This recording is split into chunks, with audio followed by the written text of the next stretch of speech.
नमस्कार, मैं आशुतोष आपका बहुत बहुत स्वागत करता हूँ वीडीएस लाइव इंडिया के इस वीडियो में हम बात करेंगे ईपीएफ के बारे में।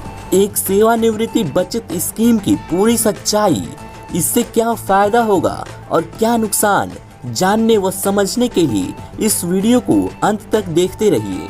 तो वीडियो में आगे बढ़ने से पहले मैं आपको बता दूं कि अगर आपने मेरे चैनल को अभी तक सब्सक्राइब नहीं किया है तो सब्सक्राइब कर लें और साथ ही बेल आइकन को भी दबा लें, ताकि जब भी मैं कोई वीडियो अपलोड करूं उसकी नोटिफिकेशन आपको तुरंत ही मिल जाए।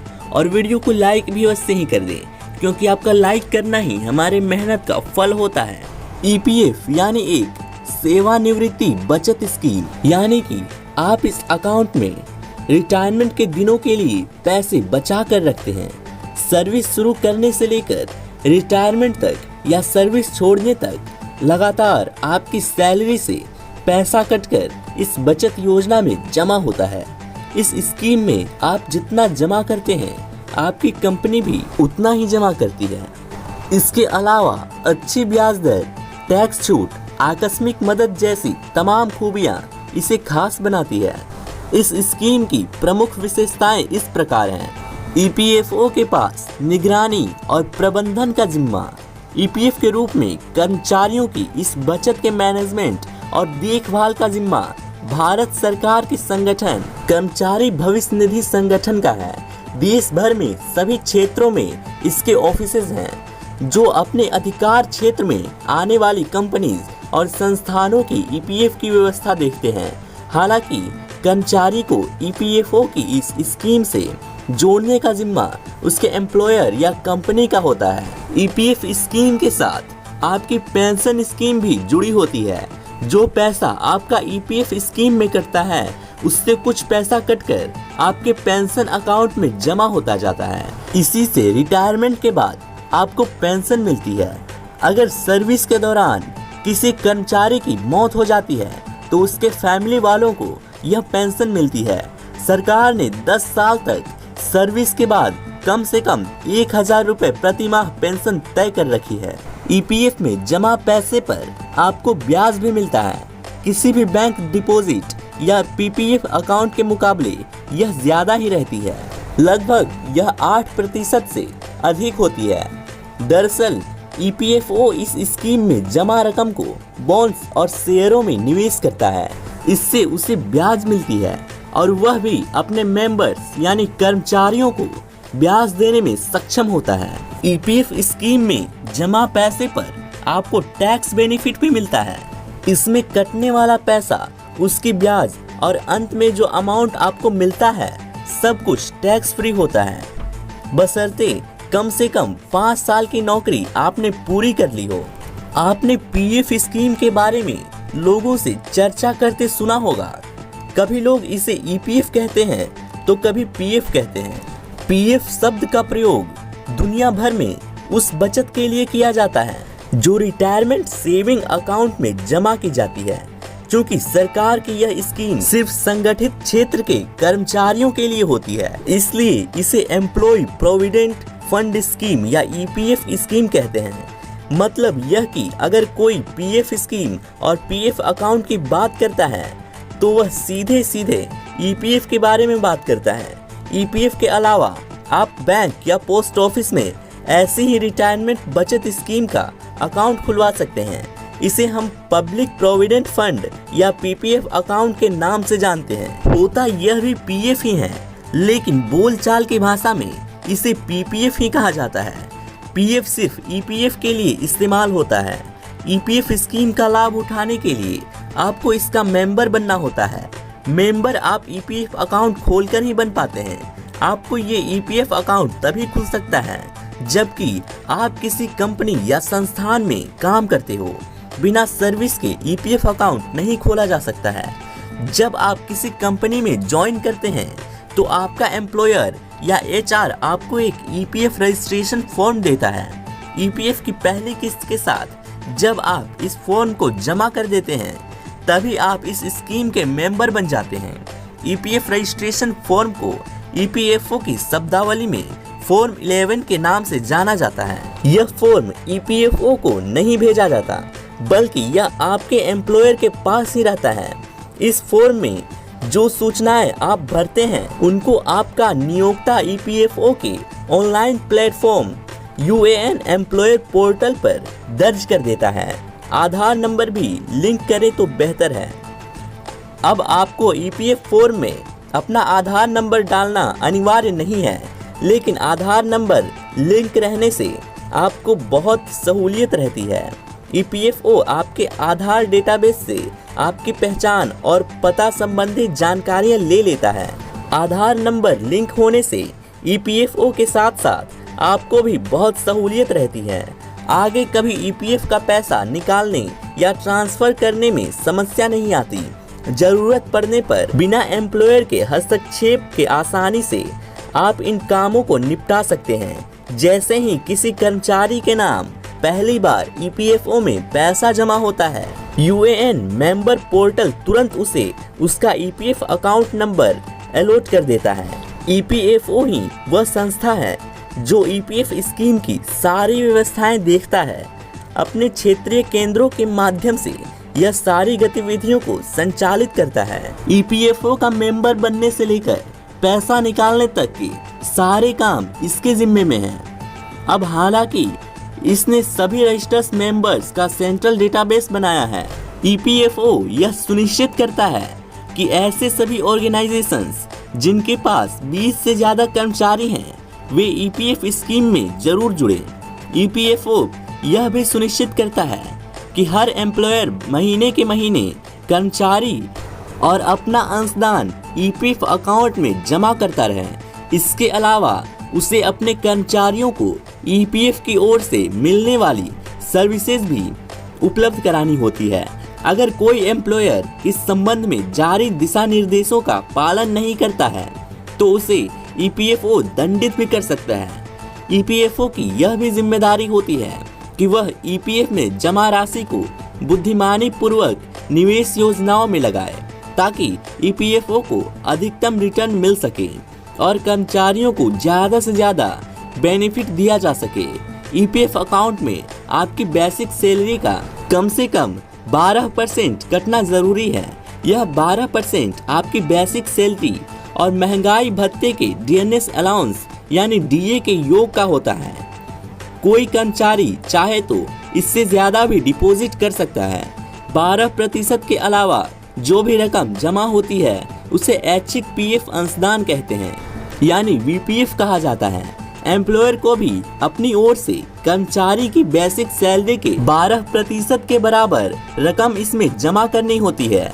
अगर वह 12% से ज्यादा रकम जमा करता है तो उस पर टैक्स लगता है।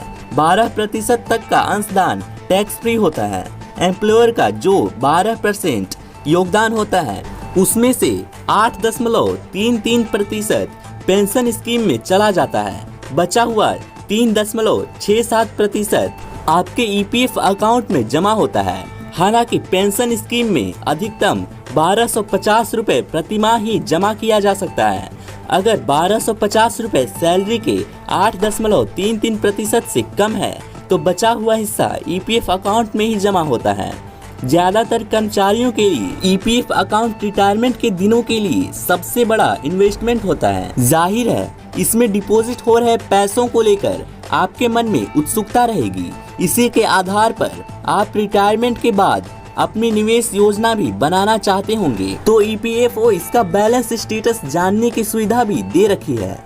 आप जब चाहें जान सकते हैं कि आपके ईपीएफ अकाउंट में अब तक कितना पैसा जमा हो चुका है, पैसा एम्प्लॉयर की ओर से रेगुलरली जमा हो रहा है या नहीं। आप किसी भी समय अपने खाते का फाइनल ईपीएफ बैलेंस चेक कर सकते हैं।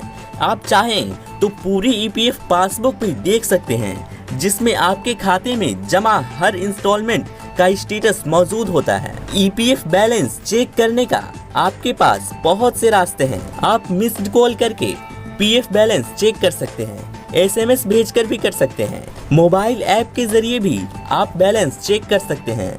मासिक एसएमएस अपडेट से आप बैलेंस जान सकते हैं।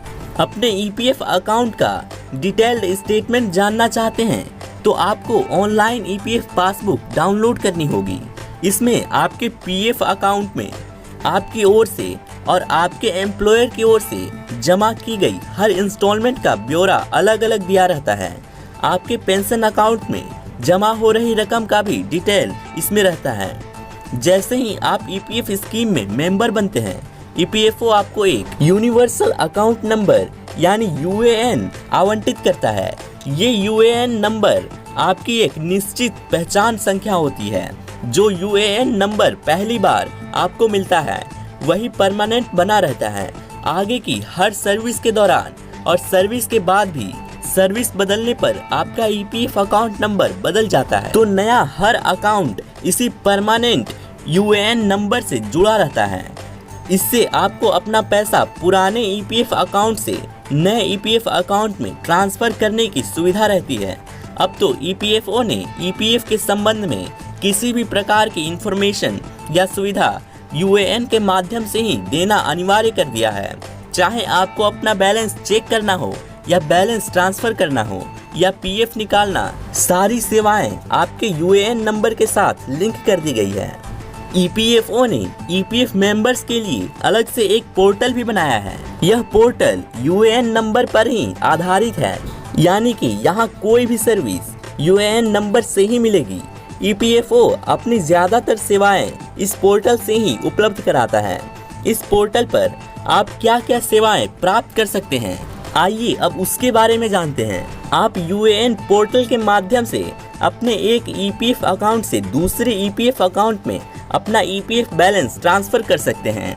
आप इस पोर्टल के माध्यम से सीधे अपने पीएफ का पैसा निकाल सकते हैं, चाहे आंशिक रूप से हो या पूरे पीएफ को निकालना हो।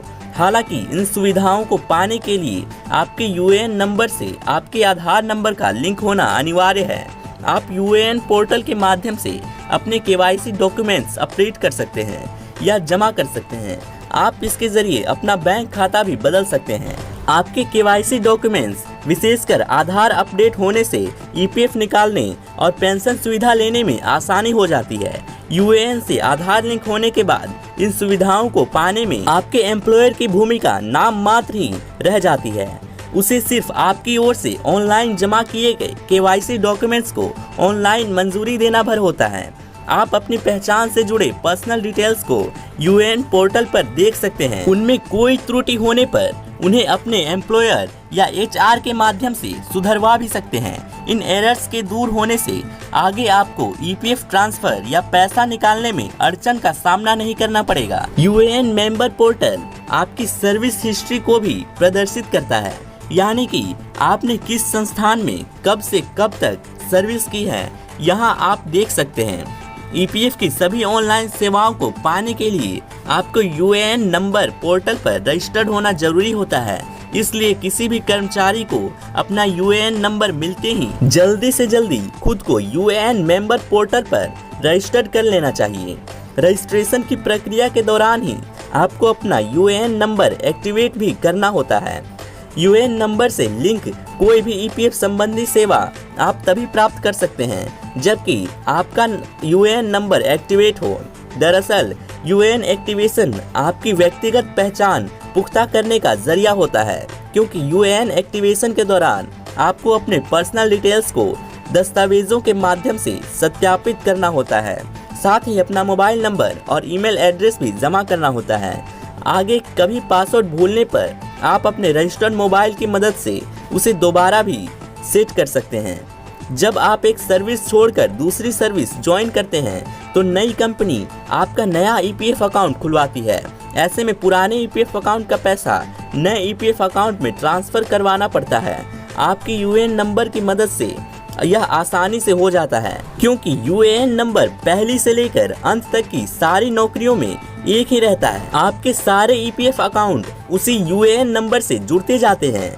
अगर आप यूएएन नंबर से अपना आधार नंबर भी लिंक कर लेते हैं या करवा लेते हैं तो फिर बिना एम्प्लॉयर के हस्तक्षेप के भी आप अपने पुराने ईपीएफ अकाउंट का पैसा नए ईपीएफ अकाउंट में ट्रांसफर कर सकते हैं। यूएएन मेंबर पोर्टल पर आप अपने सारे ईपीएफ अकाउंट को एक साथ देख और मैनेज कर सकते हैं। इस पर लॉगिन करके जब चाहें आसानी से अपना पैसा ट्रांसफर कर सकते हैं। ईपीएफ का पैसा निकालना आपकी सबसे बड़ी चिंता हो सकती है। सर्विस पूरी होने पर या नौकरी के दौरान भी किसी अत्यंत आवश्यक कंडीशन होने पर आप अपने पीएफ का पैसा आप निकाल सकते हो।